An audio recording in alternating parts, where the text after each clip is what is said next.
All right. Welcome, everyone. Welcome to another class in our Brain Northwest programming. I am Reggie, the Education and Resource Manager here at Brain Northwest, and I am repeatedly grateful for the opportunity to join you in these classes, to learn alongside you, to learn from you, and from our wonderful instructors. And today we have with us Zena Watson. She's a licensed clinical social worker. She has a practice of her own, and they have extensive experience in working with um, the way our bodies hold our stories and helping people find healing and restoration. They've also had a number of clients they've worked with that have TBI. So I'm grateful for that experience as well, because it is a bit hard to find practitioners that have that kind of experience. So we're really fortunate to have Zena here today, and they have created beautiful, informative PowerPoint to go along with their experience. And I'm so grateful, Zena, to be in this space with you again. And I welcome you to start us off on giving us some guidance here on the mind-body connection after TBI. So thank you for being here. Hi everyone, and thank you for having me. And I just want to make sure you can hear me okay. Great. So, hi everyone. So my name is Zena, and welcome. And wait one second. And I'm also naming, I am here, and I am also here joined by Sky. Oh, So just know what there's a cat here. what is your kitty's name? We have to know because that's super great. Shiloh. Shiloh. Shiloh. He's gonna be joining as well. So good. Animals are great for Hi. nervous system regulation, so that Yes, is great. yes. Yeah. Hi, everyone. So, welcome to this workshop on how healing the mind-body connection supports recovery after TBI. I am grateful to be here. I did a workshop last month, and when I presented that workshop last month, the workshop was building a new relationship with your mind and body, which was a gentle introduction to the mind-body connection and embodied practice. And in that workshop, there were so many participants that shared their experiences and had such amazing questions coming up that I couldn't go into detail about, in regards to all of those questions. So I'm coming back today to offer more workshops to try to answer some of those questions and provide more information about our mind-body connection, our brain, what's happening with our minds and bodies, both during and after trauma, and to offer more experiences for embodied practice and to help support recovery. And also to help, all of these workshops are essentially to help with building this new relationship with your body. Um, for today's class,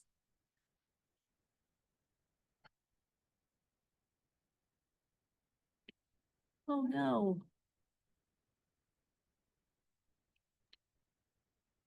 Are you having hard time finding like the forward button? Take your time.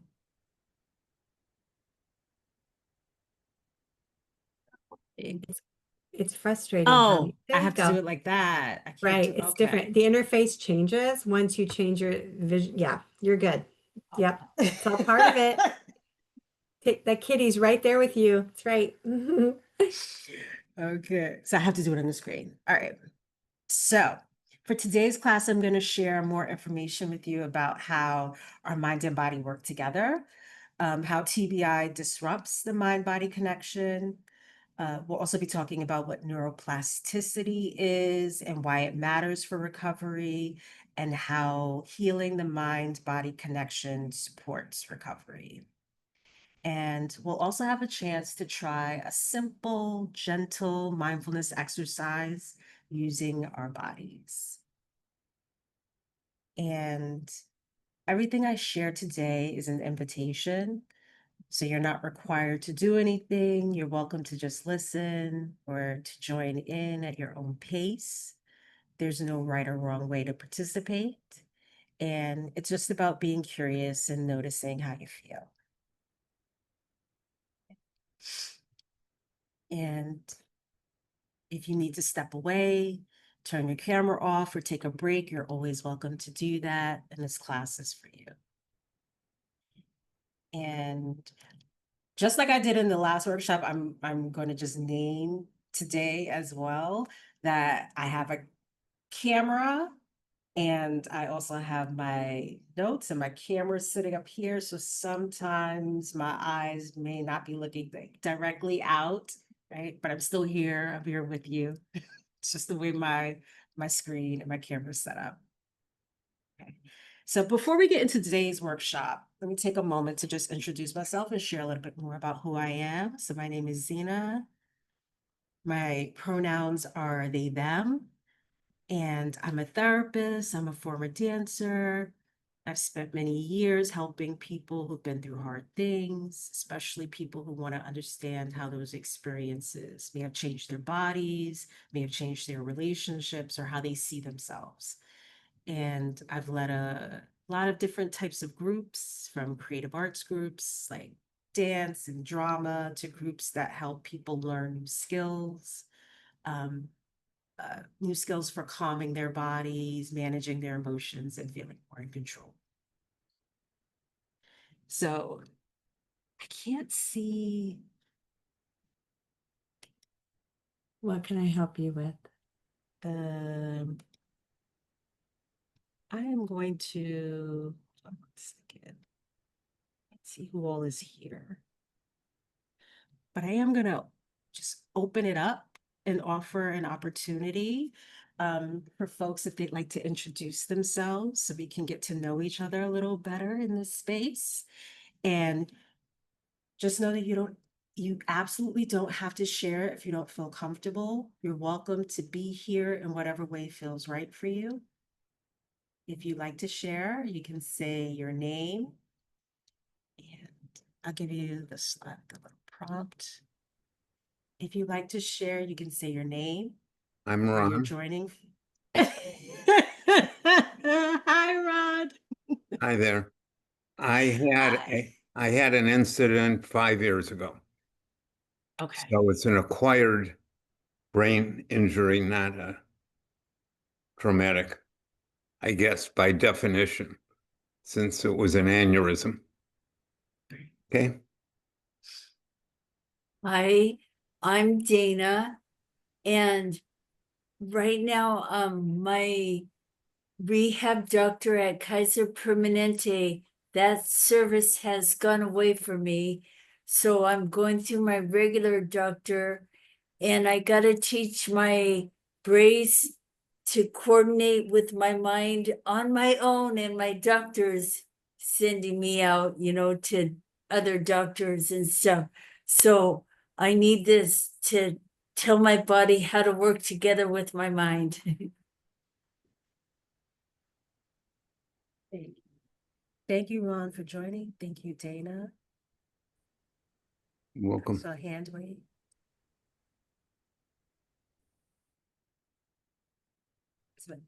Okay, Valerie's muted. Okay. sorry about that. I'm Valerie. I just recently joined the board of Brain Northwest. I'm really happy about that. And I facilitate a support group in Everett, and I wanted to come and see what you had to say and if it was something that I would like to share with my support group and possibly talk to you at some point about the possibility of coming to our support group. I don't know if you do that, but Absolutely. Thank you, Valerie, for joining.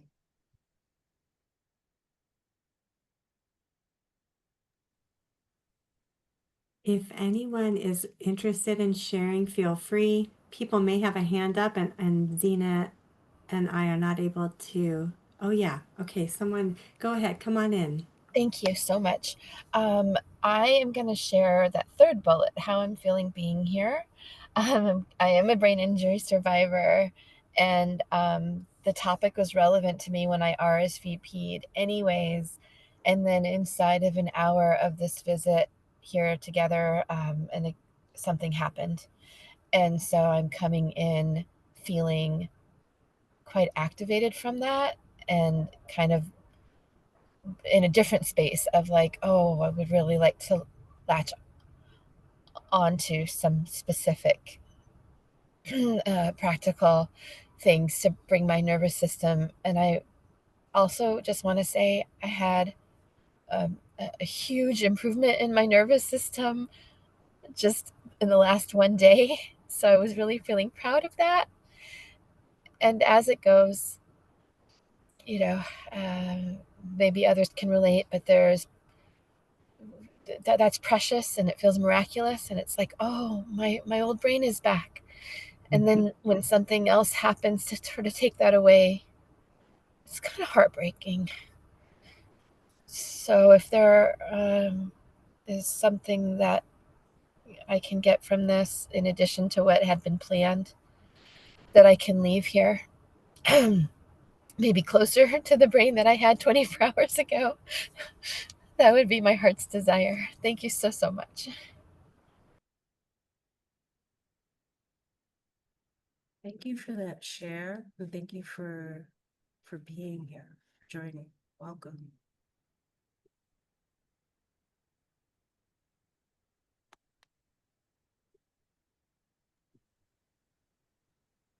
Thank you, everyone. Go ahead, Zena. Yeah, great. So today's workshop, I just want to name, today's workshop is going to be, because of some of the questions that were coming up, it's going to lean a little more educational. We are going to have that embodied practice in it.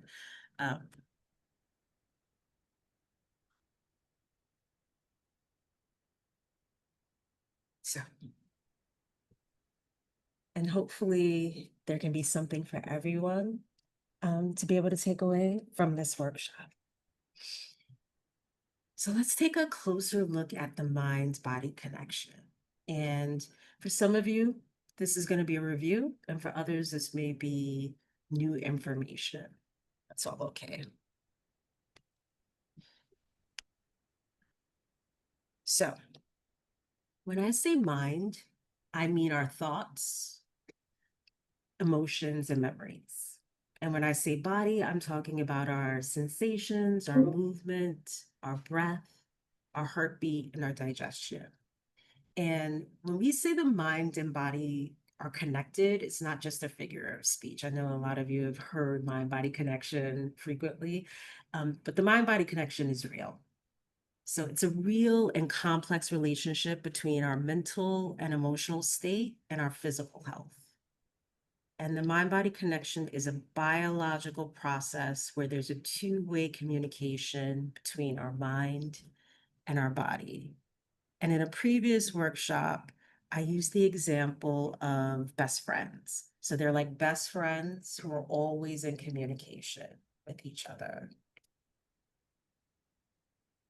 But when we're talking about best friends that are always in communication with each other, one of the questions that tends to come up is, like, well, how are they in communication with each other? How do they actually talk to each other? And so they talk to each other, the mind and body talk to each other in different ways. And they have 3 different ways in which they talk to each other. So let's look at the first way the mind and body talk, which is the fastest.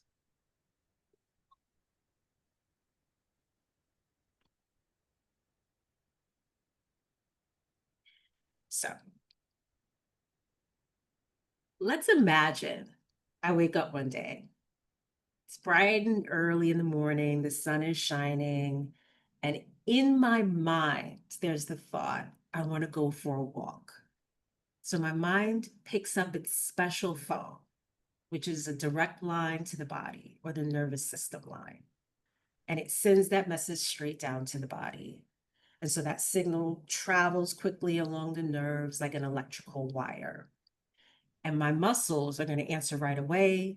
Got it, moving now. They tighten, they coordinate, and my foot lifts off the ground. And my body responds back instantly on the direct line and sends messages received, task complete. So this is the fastest way the mind and body communicate, a quick, clear, and direct way, and it's through our nervous system. The second way our mind and body talk is a little slower. So let's take a look at that.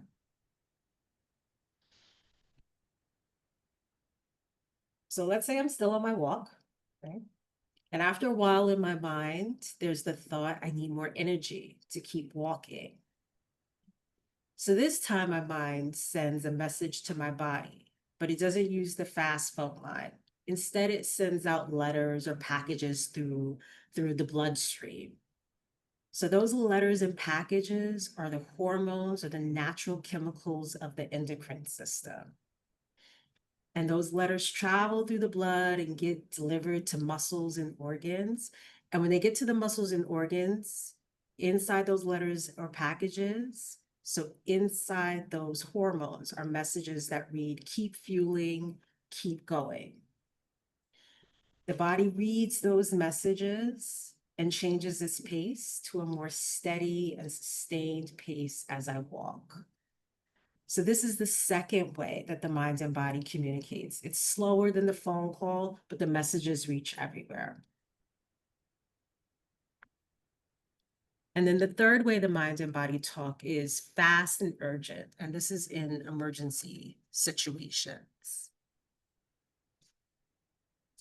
So let's say I'm still on my walk, walking, and it's nice outside. So I'm taking my shoes off, I'm walking on the grass, I'm walking barefoot, and then I step on a tiny piece of glass. So this time my mind and body talk to each other in multiple ways. So my body's going to use the direct line, the nervous system. And it's going to send a message to my body, like, there's pain in the foot, I need help. And at the same time, my foot, the place where I got hurt, picks up an emergency line right away. And as soon as the emergency line is activated, ambulances, emergency vehicles are automatically dispatched, racing through the bloodstream to the foot. Those ambulances or emergency vehicles are the immune cells or white blood cells of the immune system. So those ambulances, emergency vehicles have equipment inside so that they can fight germs, they can repair the skin, they can reduce damage. They're hard at work at the site. And so while this is happening in my mind, there's the thought, ouch, I'm hurt, right? And that message gets sent on the direct line, which is the nervous system. And the body will be responding back on the direct line, yeah, you're sore here. The mind might reply, okay, I need to walk carefully. So there's a conversation that's happening on the direct line, the mind and body talking about the pain. And at the same time, there's an emergency line sending ambulances to the foot, loaded with tools to fight germs, to clear debris, to repair tissue. So this is why, for example, usually after we get a cut or a scrape, the skin can swell, we feel sore, or the area turns red. It's the ambulances or the immune cells at the site of that hurt hard at work, and a direct line letting us know what it feels like there.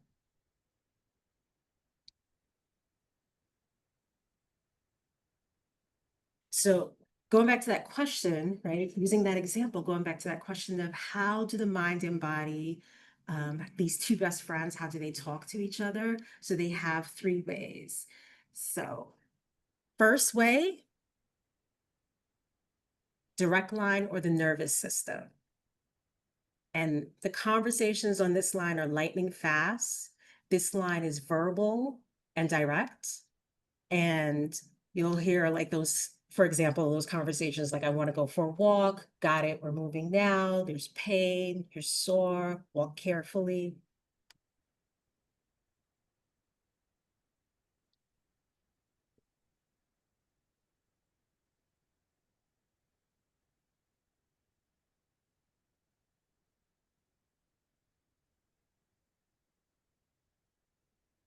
Then the second way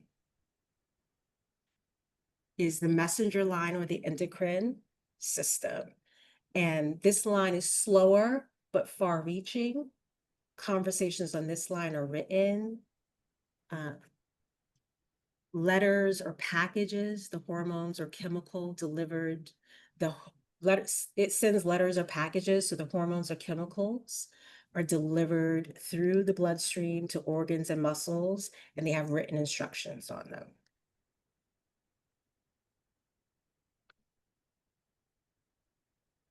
And then the third way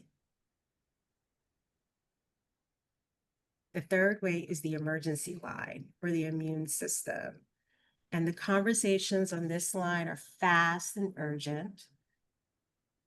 Conversations on this line aren't verbal. It's all about action. There's no talk. And so ambulances or emergency vehicles, the immune cells are dispatched quickly and they jump into work at the site.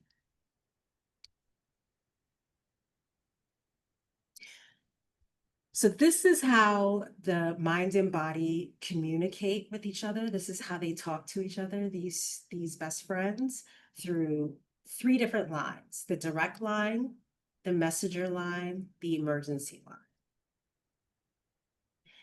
And with all this conversation going on, all this communication going on, somebody has to be in charge of all of this conversation. And this is where the brain comes in. So the brain, or the command center, the brain is in charge of all the communication between the mind and the body. So the brain is in charge of making sure messages are sent, received, and acted in the right way. The brain is in charge of making sure everything between the mind and the body is understood and done in the right way. The brain is considered the command center.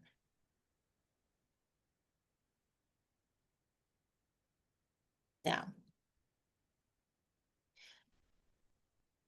so the brain is in charge of all the communication between the mind and the body. And so obviously, if the brain gets hurt, like with a traumatic brain injury, the command center is going to get shaken up. And so when the command center is shaken, all of these lines, the direct line, the messenger line, with the letters, so the direct line with the nervous system, the messenger line, the endocrine system, the emergency line with the ambulances, the immune system, all of those can get scrambled. And when they get scrambled, sometimes what can happen is the calls will get blocked, they don't go through, or they get dropped. Sometimes there's static on the line, so the communication isn't clear, which is why sometimes folks will notice or experience after traumatic brain injury that there's delays in your hearing, there may be changes in your speech, where your speech sounds different than how you might hear it in your mind, or there may be difficulty coordinating your body and your muscles around tasks. This is what TBI can do to these communication pathways and why things can feel so much harder or slower.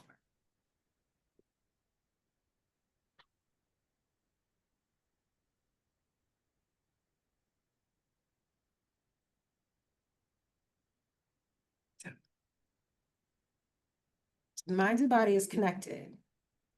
And it's not just a figure of speech, it's a real biological process between the two. And the brain, or the command center, is in charge of the communication between the mind and the body.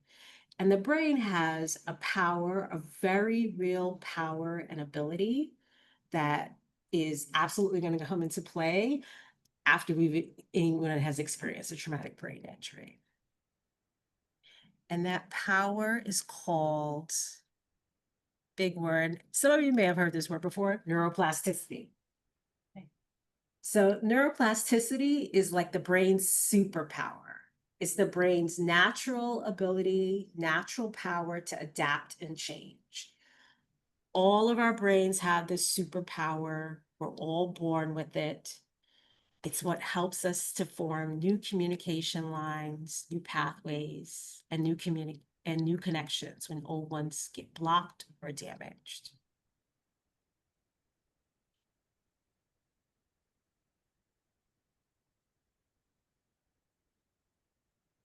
And the superpower of neuroplasticity means our brains can find a detour when a road is closed.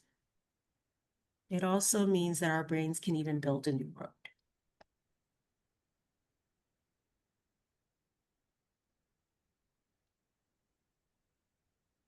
The superpower of neuroplasticity is not something that can ever be taken away.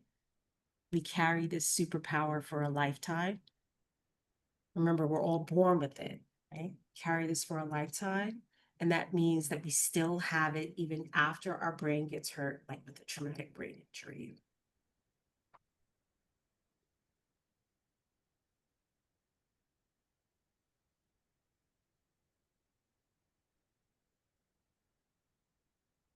So when the communication lines between the mind and the body get scrambled after a traumatic brain injury, you all still have the superpower of neuroplasticity, which means that your brain is able to repair or reroute broken or damaged communication lines, clear the static from communication lines, build new communication lines between the mind and the body.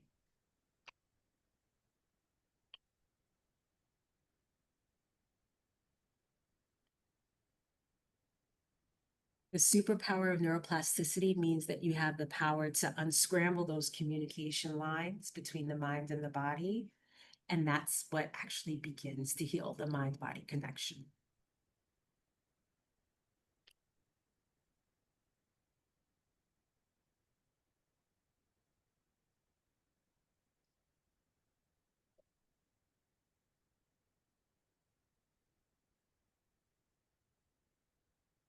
So we all have minds, we all have bodies. They're connected, best friends. And our brain is in charge of all of that communication that's going on between the mind and the body. And so one question that may come up is, so, right, the lines get scrambled. How does healing the mind-body connection support my TBI recovery? Right? How does this actually help? So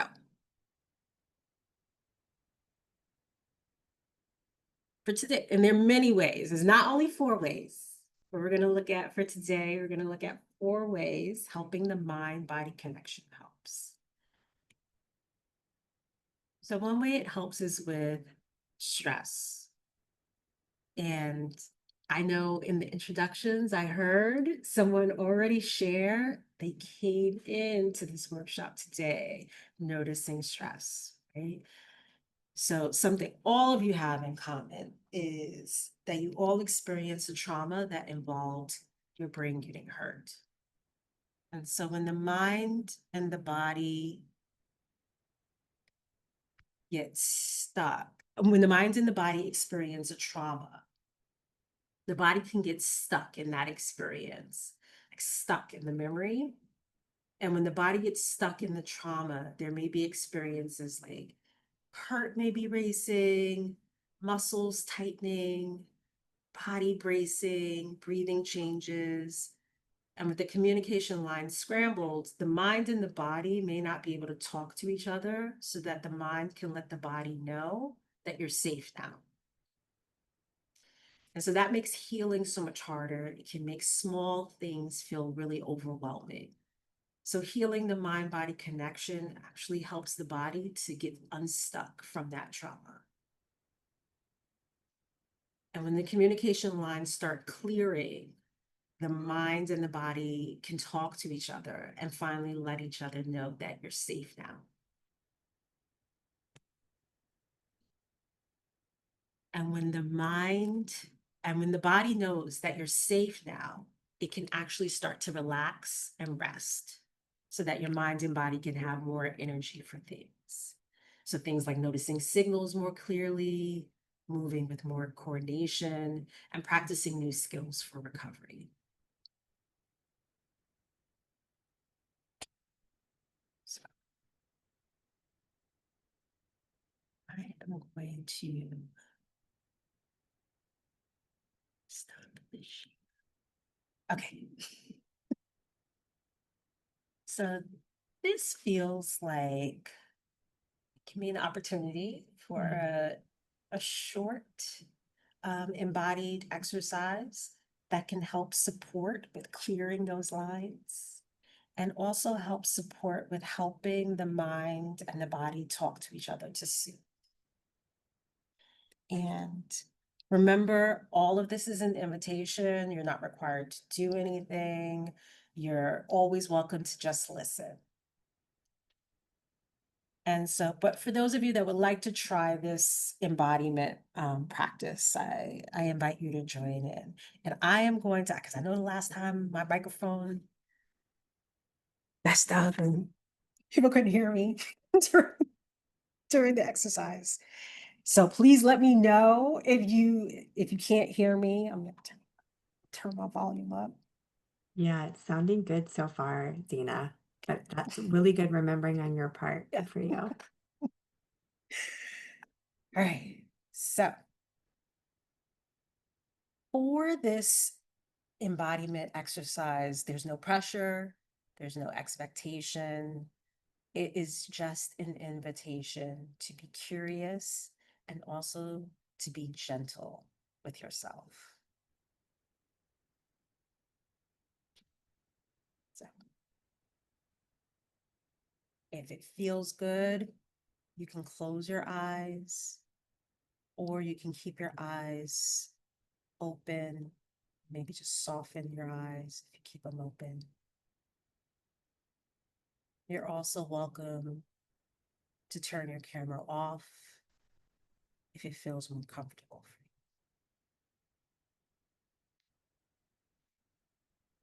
you. I invite you to take a moment to let yourself settle. If you're sitting, to settle in your seat.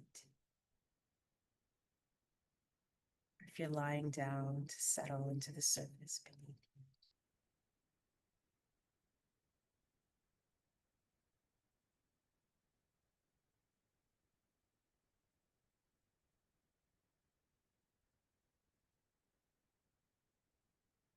I invite you, if it feels comfortable, to place one hand on your heart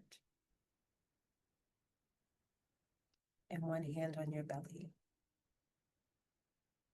And you can do this with your physical hands, or you can also bring attention to your heart and your belly.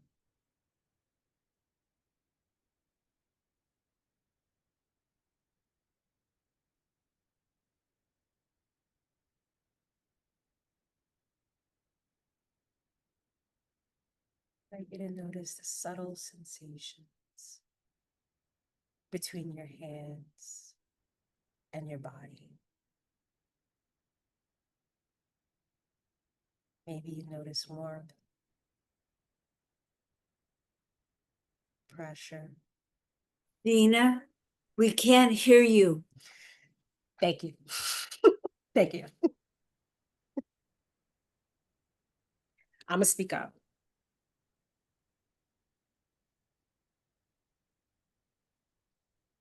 So, I'm gonna invite you to place one hand on your heart, and one hand on your belly. And you can do this with your physical hands, or you can bring attention to your heart and your belly.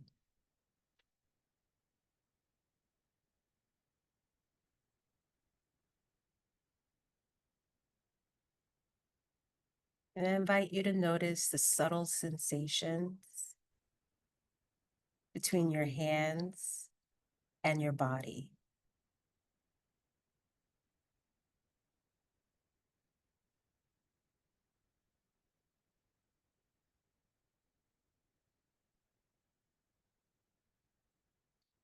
Maybe you notice warmth, pressure,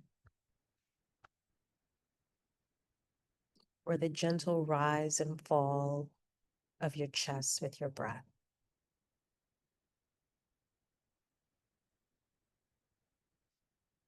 Whatever you notice is okay. It's just your body picking up the direct line.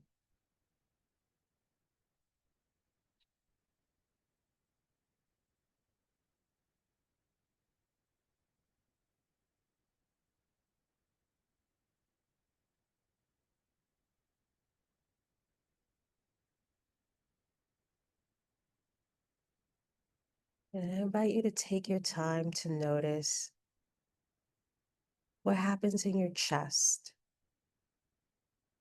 and your belly as your hands or attention are over them.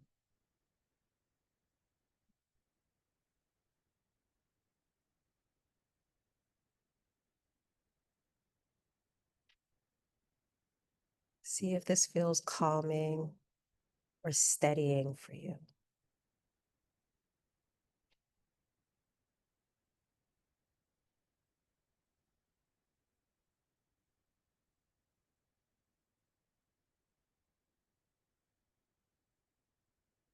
It's not calming or steadying.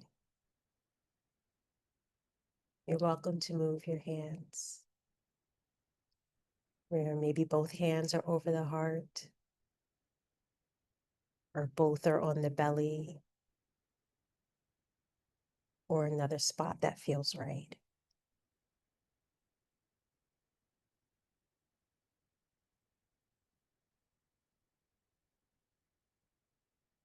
Whichever position feels calming or steadying.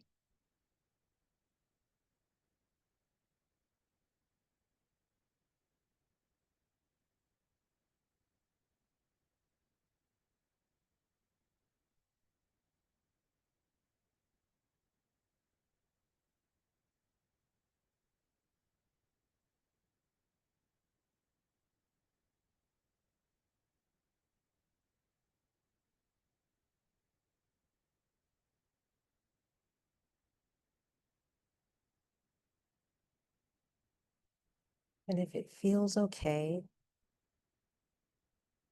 I invite you to see if you can notice a small sensation in the part of your body your hands are covering.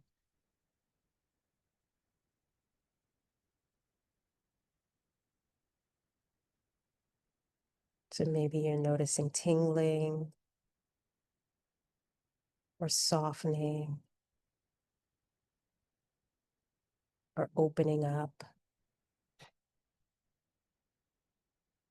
Maybe you're even noticing your heart being steadying.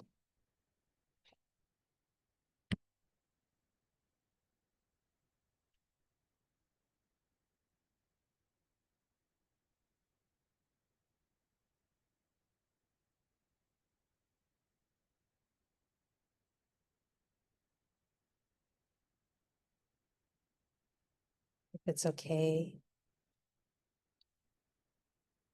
maybe let yourself rest your attention on that.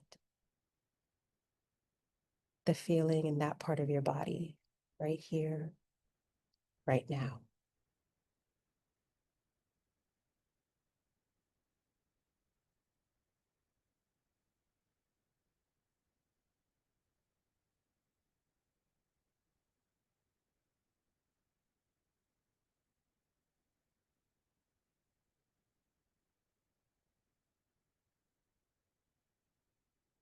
If it's okay, you can maybe even let yourself notice for a moment. Notice that your body is learning that it's safe right now.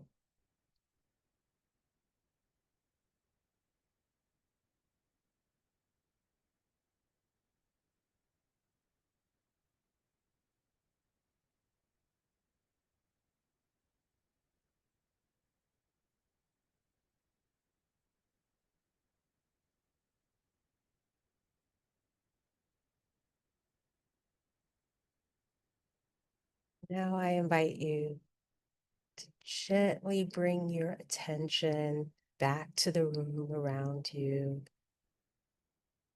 So if your eyes are closed, open them softly. Even gently taking a look around your space. Maybe noticing what's nearby. colors, the light. Or maybe something you didn't notice before.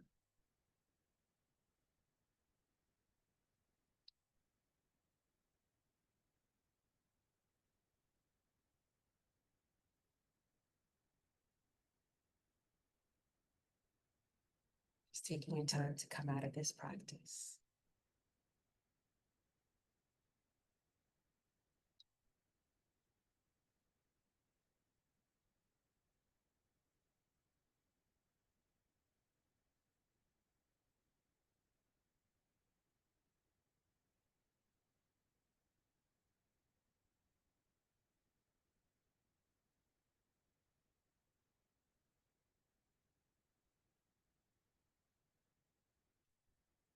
Would anyone like to share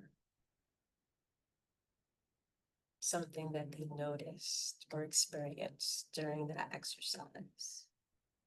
Could be a word, a feeling, something you observed. And again, remember, it's an invitation. You have to share.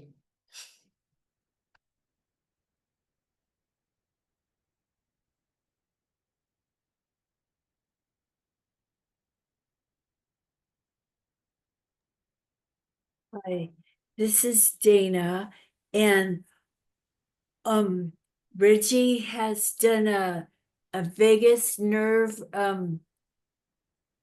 exercise of deep breathing, which corrected my crying right eye. And then I went to the doctor and for an infection that developed and it went away. So my eye's healthy.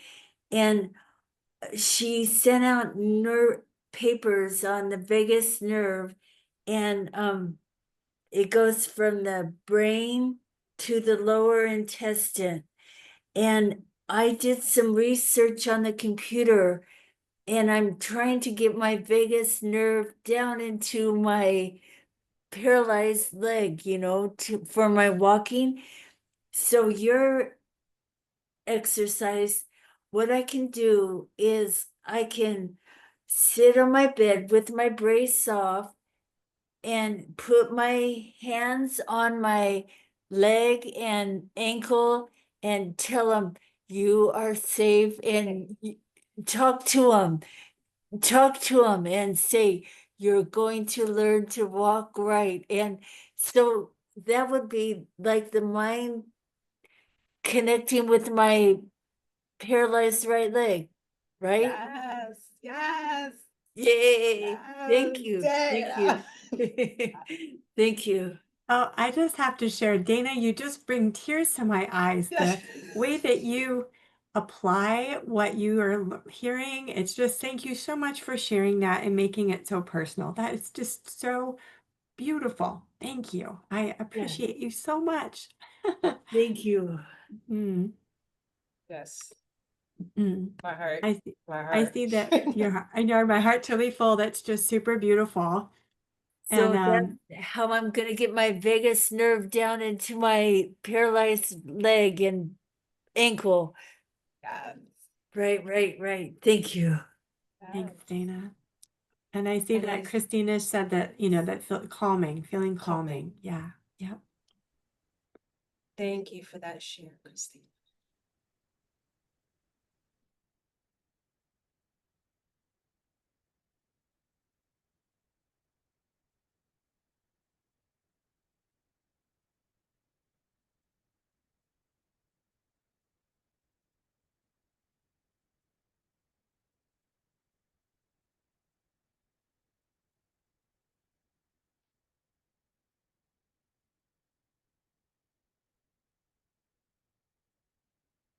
I do see there's a question.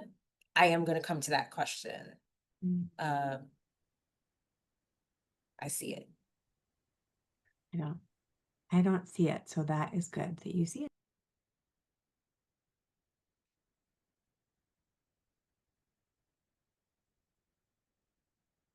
Or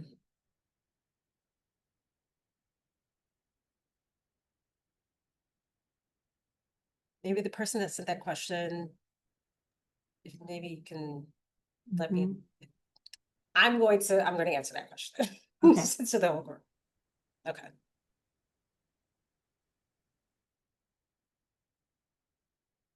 Right. Um,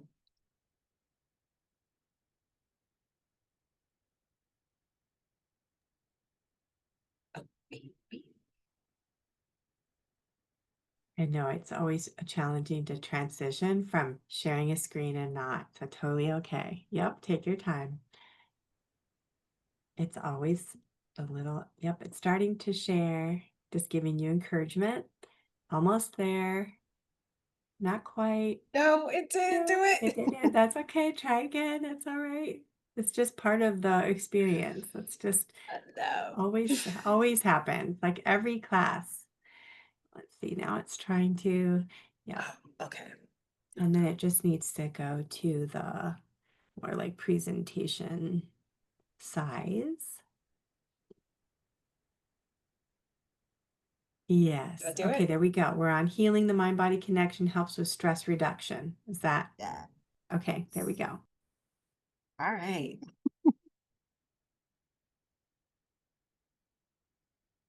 So thank you for the shares on that experience of that embodied exercise. And and so we just did that short embodied exercise to help with the mind body connection. And and so let's carry that sense of connection as we move back into our next piece together.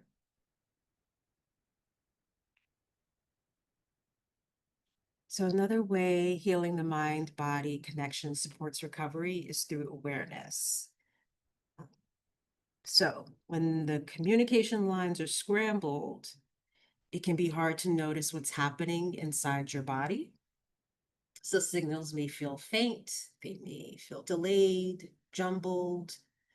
And so that can mean that you might not notice that you're tired until you suddenly crash, or you don't realize your muscles are tensing until you're already sore, or you're not catching your breath is shallow until you're already dizzy. And when the lines start to clear, those signals come through sooner and clearer. And so you may notice your body telling you that I'm getting tired, or I need rest, or I need to slow down. And catching those signals earlier helps you take care of yourself in the moment. So instead of only after things get overwhelming. And that awareness supports recovery because it keeps your system steadier so that you're not swinging so hard between overload and then shut down, which then would make your emotions easier to manage.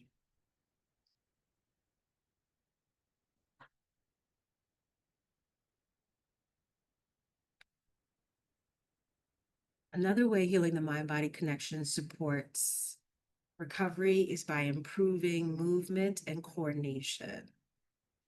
So when the communication lines are scrambled, the messages between the mind and body can get delayed or mixed up. And that's why things like balance, walking, even speaking can feel harder. And so when the lines begin to clear or get repaired, those messages travel more directly. So the body can then coordinate better with the mind, steps can feel steadier, words can come out more clearly, and movements can feel more connected. But it doesn't mean everything suddenly feels easy. It's little by little as the signals get stronger and clearer, the mind and body, we learn how to move together in the body you're in now.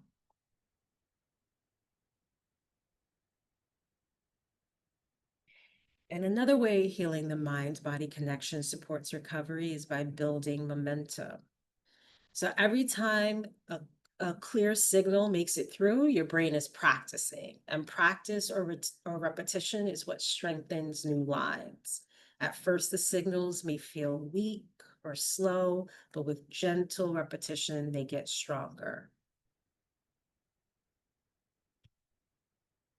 And with practice,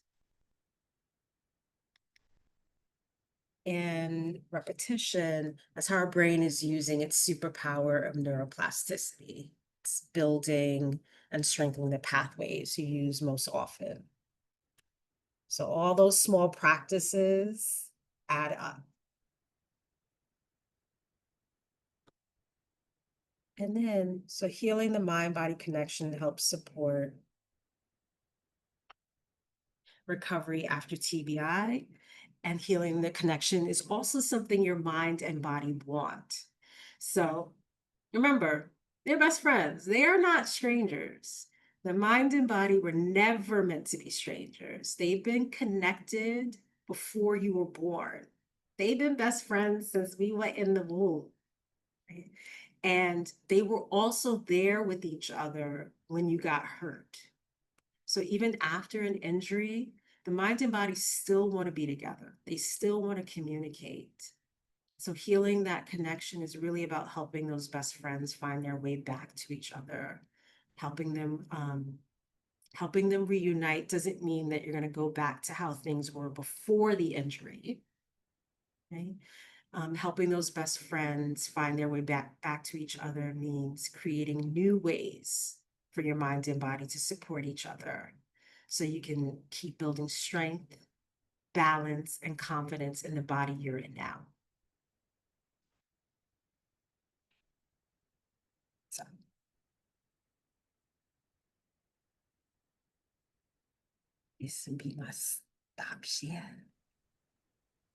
That is lovely. Okay.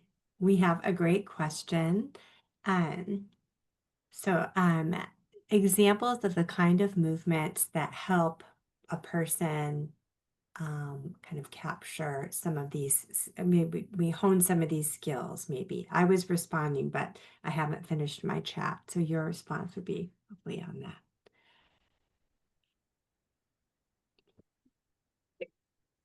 Examples of the kind of movements that help heal the mind-body connection?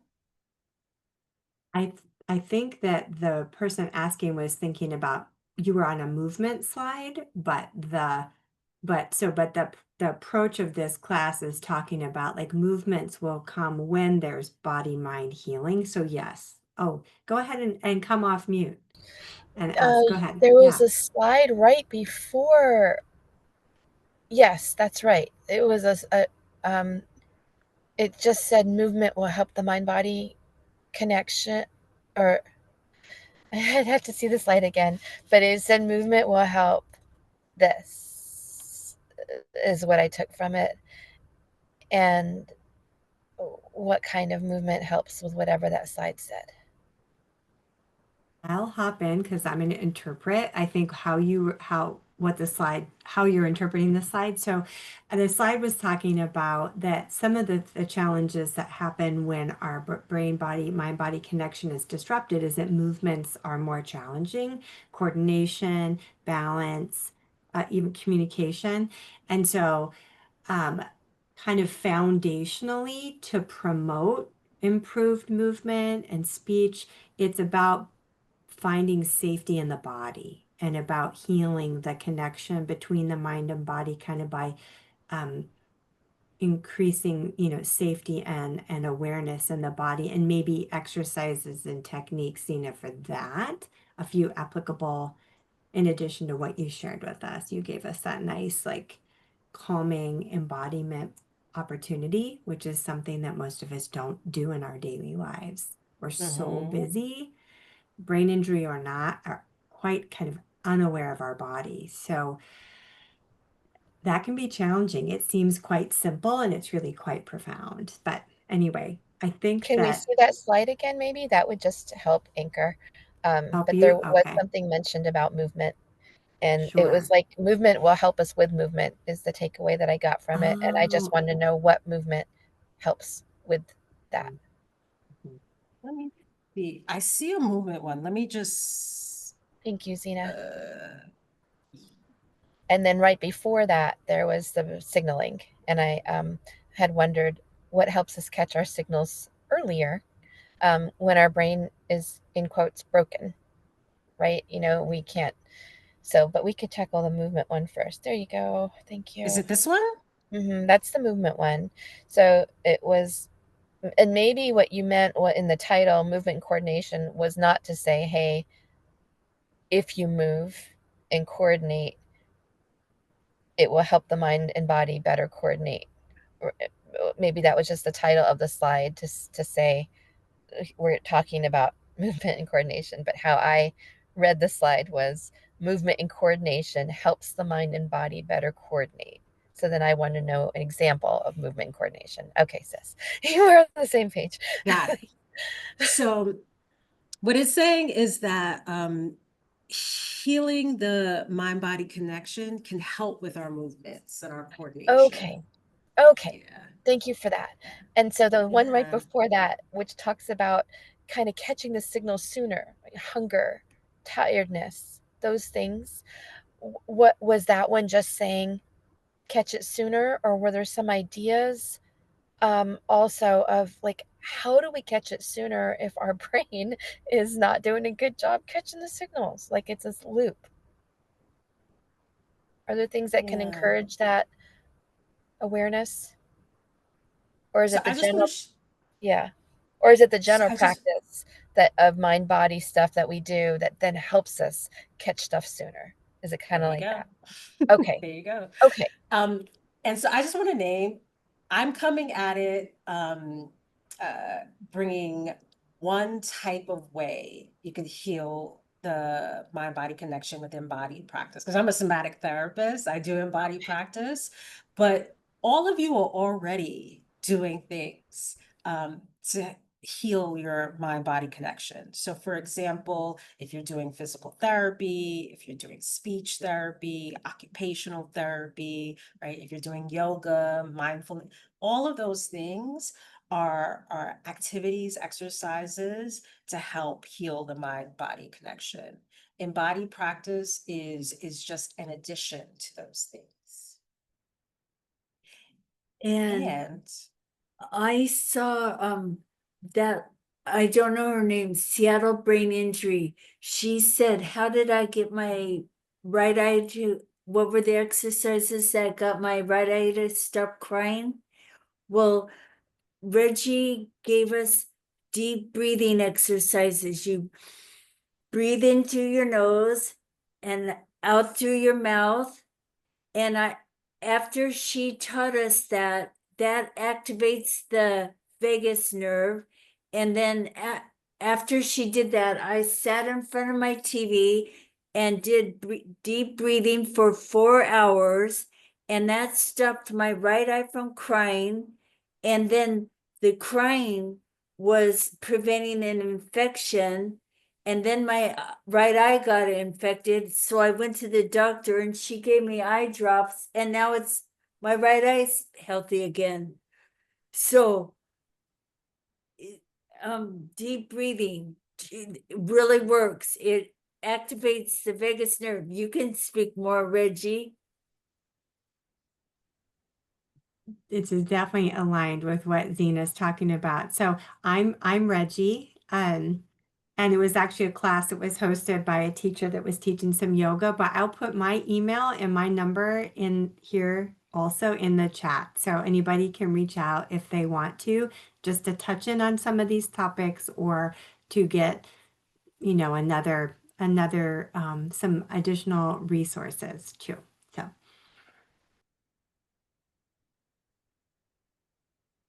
and I'll throw this out. I have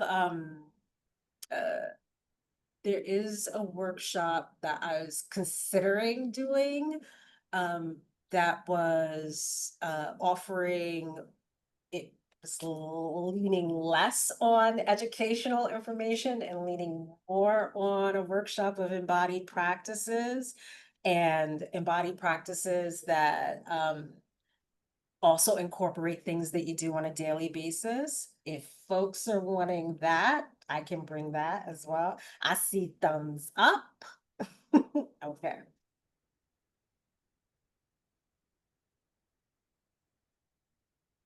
Yes, Hi. I'm glad you asked that. And I think that that is so important for instructors to get feedback about like what's working and where people want to go deeper.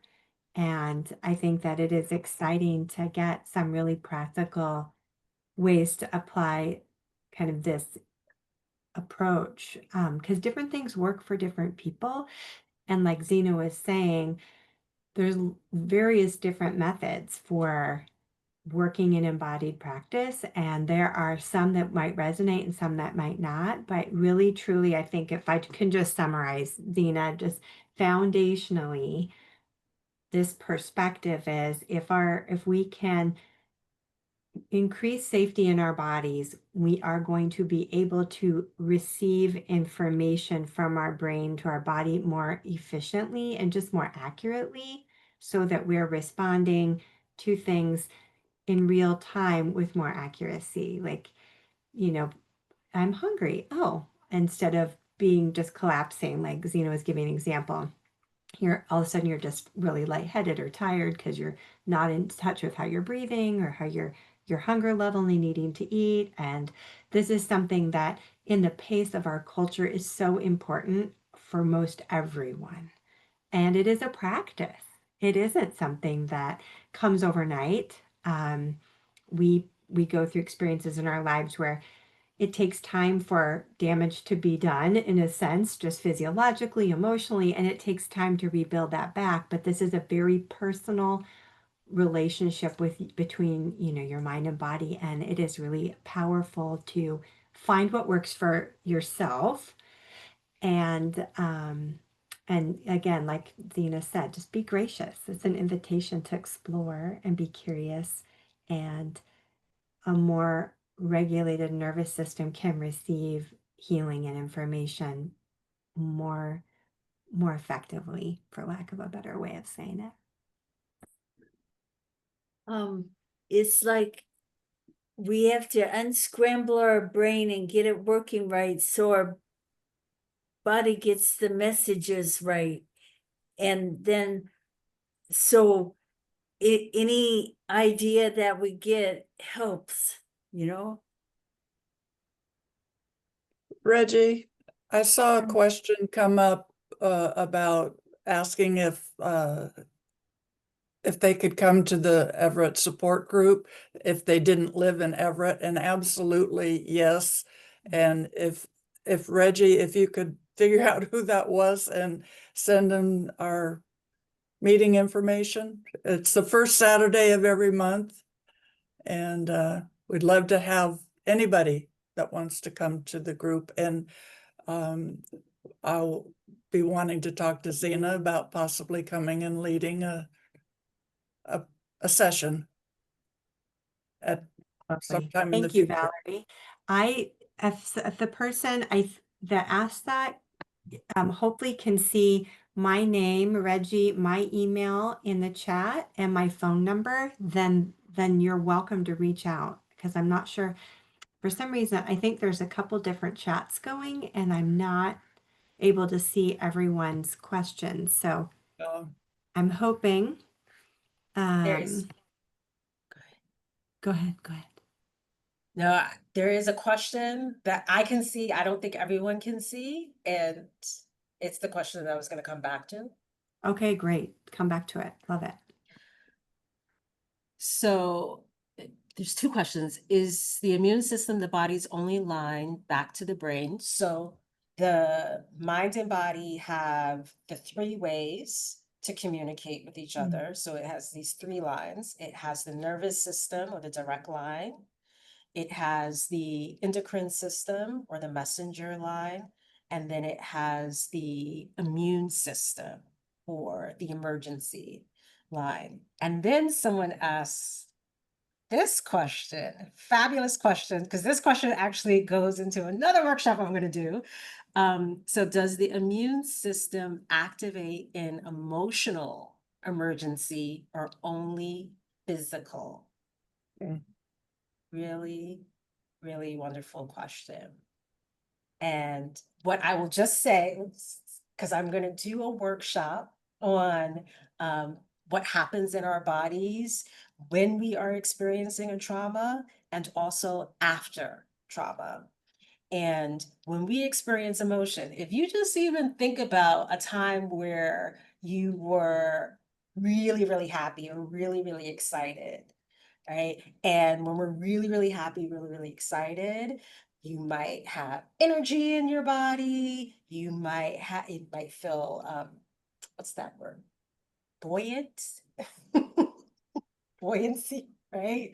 Like you could just bounce, right? You might feel light in your body. So when we're experiencing emotions, we're having sensations in our bodies as well. And when we experience emotions in activated states, when we experience emotions, when something really distressing is going on, our bodies will have sensations that could potentially end up triggering the immune system to be activated. So, and that is absolutely something that happens when folks experience trauma, when the body becomes stuck in trauma. So, stay tuned. That workshop is coming.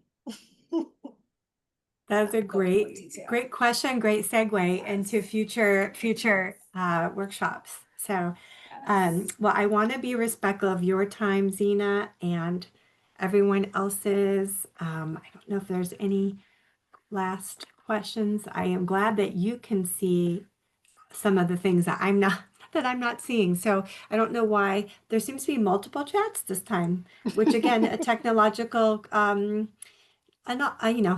new form. So I want to thank all of you for your time. I want you to thank you for being here and participating in whatever way that felt good for you.